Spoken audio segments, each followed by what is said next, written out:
மாவட்ட கலெக்டர் அப்படியெல்லாம் பேட்டி கொடுத்தது, இதெல்லாம் பார்க்கிறப்ப ஆளுங்கட்சியுடைய தலையீடு, அவர்களுடைய அராஜகம் அது இந்த பகுதியில் மிகவும் அதிகமாக இருக்கிறது தான் பொதுமக்கள்கிட்ட நம்ம விசாரிக்கிற வரைக்கும் தெரிய வருகிறது.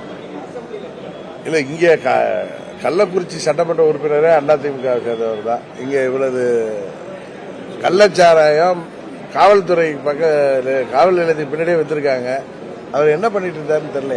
அவரை யாரும் வாய்ப்போட வச்சது தெரியல.